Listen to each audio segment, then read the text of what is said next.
and we hope you had fun trying to figure out that puzzle. Now, before we show you the solution to that puzzle from the previous video, we just want to go over the format for these videos for any ones in the future or this one now. So at the beginning of each episode, we're going to show you the solution to the previous puzzle, and we're also going to give you an explanation of why using the graphs or any other materials we provided to you, such as a map or something. Then after that, we're going to introduce a new puzzle with a new theme, such as exercises or roller coasters, or any other ways we can use the accelerometer. And now's the moment you've all been waiting for, the solution. So this is how we figured it out. Our first point of interest is this really long horizontal pause.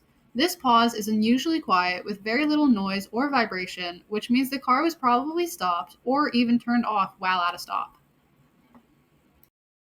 So in this area, you can see there's this really big major road here. It's a very thick gray line, which means that it's going to be really major.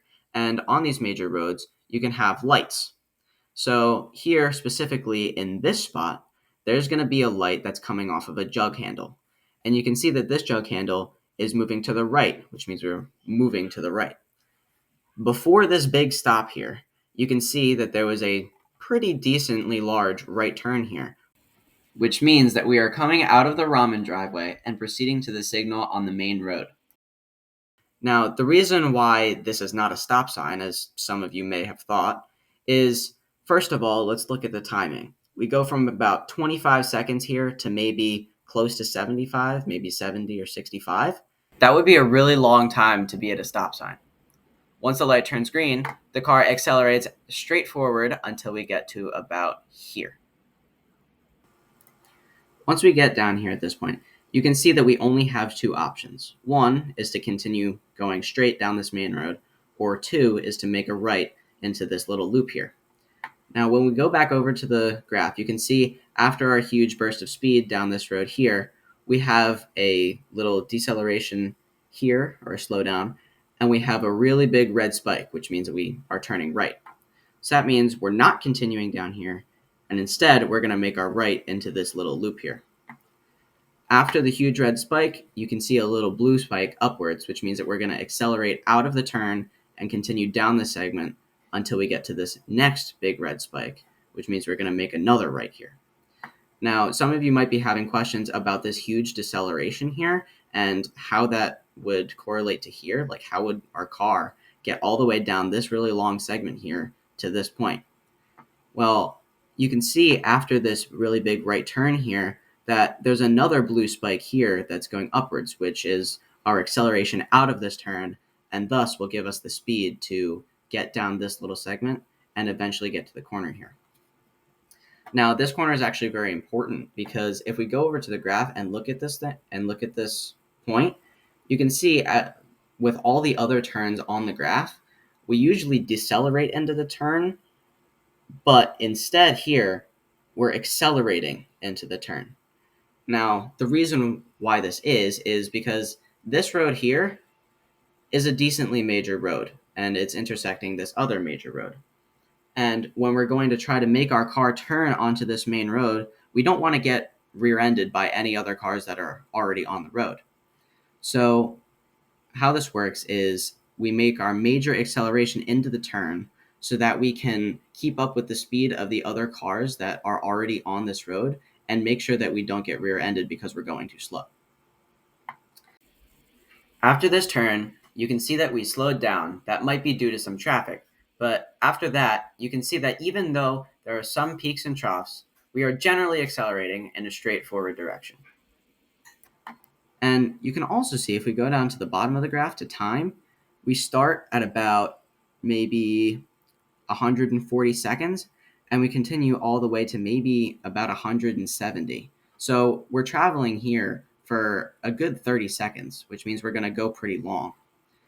So, generally, we are accelerating through here all the way until we reach about here. And you can see this is a pretty big sharp turn, which we're going to make onto this little segment here. Now, with all these other turns, there was some little space in between each of them, which might have contributed to just not turning right away instead maybe accelerating or decelerating out of the turn. But here you can see our right turn here goes directly into a left turn. And that's why we can eliminate this option over here, is because once we make our right turn here, there's a little bit of space to travel before we make our left turn. So what this means is that when we get to this turn, we know it's going to be this one because we make our right, and then it's pretty much an immediate left turn after that. So you can see after we make our left turn over here, which is our big down spike, we have a blue spike that suggests that we're accelerating in speed down this part here until we get to another red spike here, which will mean that we will make our right down this segment. Now, just going back to the general map, I'm sure at this point you can probably figure out the destination that we got to, because we can eliminate karate, supermarket, gas, bank, and ramen because they're all decently far away. And we can also pretty much eliminate soccer and park because we're not really going to be making our way over here with the turn suggested here. So we can, by process of elimination at this point, figure out that we ended up at ice cream. Now, of course, we wouldn't end the explanation like that because we have to get all the way to the destination. So you can see after we make our right turn onto this segment here, we have some speed ups and slow downs, but generally there's this big spike in forward acceleration here, which means that we're going to make our way down all the way until this turn here. Now on the graph, you can see on this one, you can either make a left or right turn, and down here you can see you can only make a right turn just because of the way the graph is cut off. But you can see with this red spike here that we are making a right turn. So we get down to our corner here, we make our right turn, and then you can see this big down spike for red, which means we're making a left turn into what would presumably be a parking lot, and eventually another sharp right turn, which would also presumably be going into a parking spot in that parking lot. So now that you guys figured that one out, we're going to move on to the next puzzle, which is match the exercises. In this puzzle, we had Zach perform 6 different exercises, which you will see in a minute. And your job is to match each of these exercises with its associated graph. First, let's show the orientation of the accelerometer. Zach is wearing the accelerometer on his chest. It's oriented so that when Zach is standing up, the blue line on our graph represents upward acceleration. The red line represents side-to-side acceleration, and the yellow line represents forward and backward acceleration. Keep in mind that the accelerometer senses upward acceleration of 1g when it's standing still, and that the direction of this 1g will depend on the orientation of Zach's chest and the accelerometer.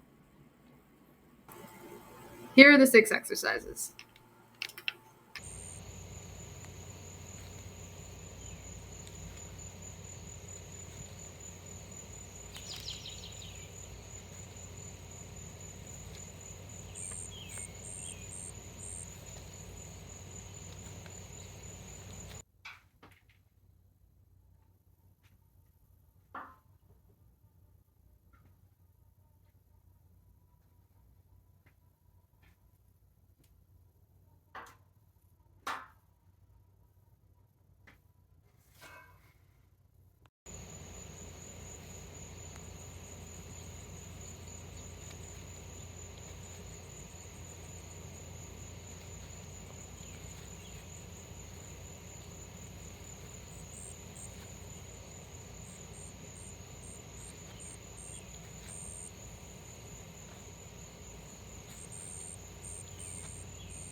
So now that you've seen all 6 videos, here are the 6 graphs that you will use.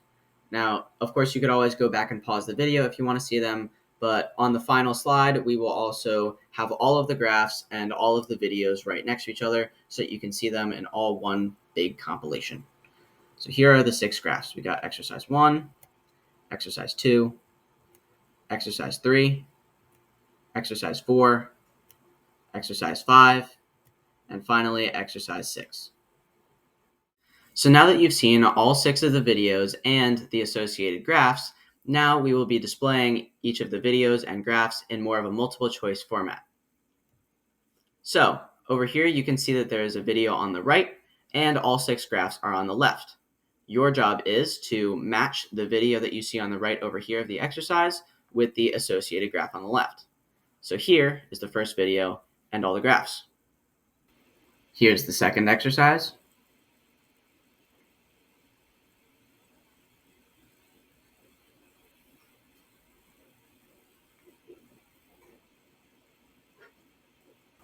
Third exercise.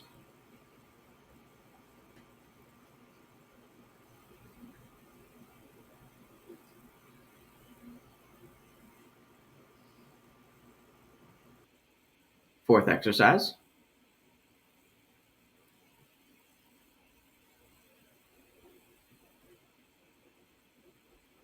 Fifth exercise.